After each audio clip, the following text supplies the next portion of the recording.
tidak menjaga kutukan yang telah diucapkan oleh Sang Wahuta yang mengkudur?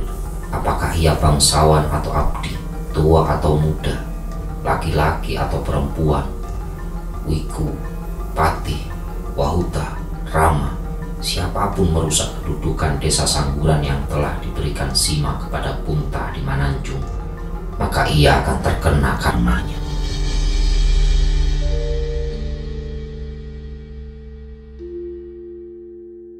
Itulah sepenggal referensi yang jelas tentang sebuah kutukan dalam batu penanda tanah perdikan Prasasti Sangguran. Sebelum kita berbicara tentang kutukan, kita lebih baik kita menilik pada struktur pada prasasti itu sendiri. Sebagian besar prasasti yang dikeluarkan pada masa Mataram atau masa Medang, utamanya juga yaitu tentang Prasasti Sangguran, itu memiliki 3 bagian besar setidaknya. Pertama Manggala, kedua Sambada, ketiga Sapata. Manggala ini tentang pembuka. Nah, itu biasanya berisi doa-doa pujian, kemudian tahun dikeluarkan, raja mengeluarkan, dan sebagainya. Kemudian ada Sambada. Sambada ini adalah ketetapan atau isi-isi apa saja yang diperintahkan oleh raja pada waktu itu sehingga ditulis dalam prasasti. Kemudian Sapata. Nah, Sapata ini adalah kutukan. Sebenarnya Sapata ini artinya adalah kutukan. Sejak ditemukan, banyak orang yang berspekulasi tentang apakah kutukan ini memiliki efek nyata atau hanya sebuah upaya dari penguasa untuk menciptakan ketakutan.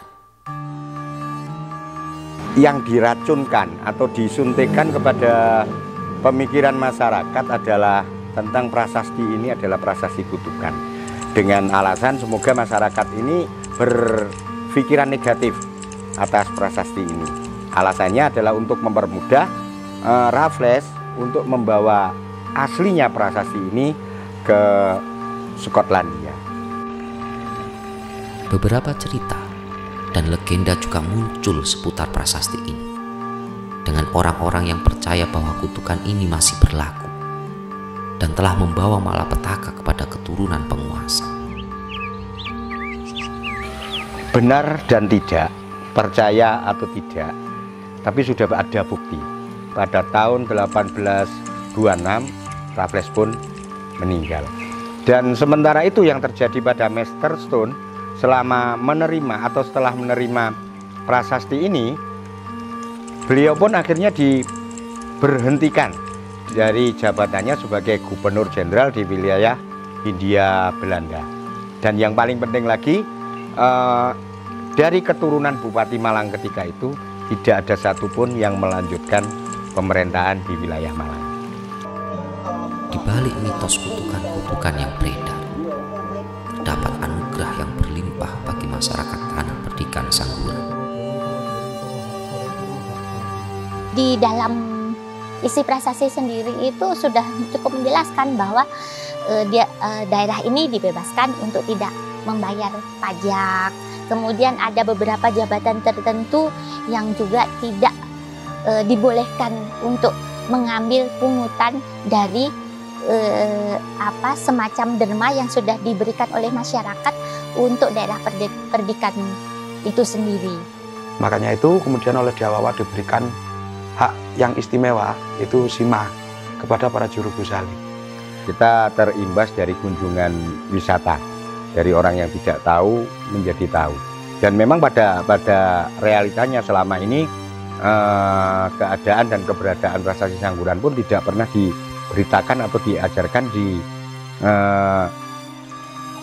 sejarah-sejarah baik mulai sekolah umum atau sekolah khusus.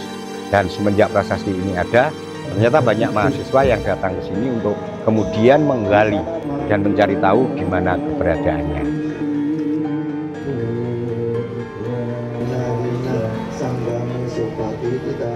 Seiring berjalannya waktu, Prasasti Sangguran tidak sekedar menjadi artefak sejarah, melainkan simbol kebanggaan dan identitas bagi masyarakatnya.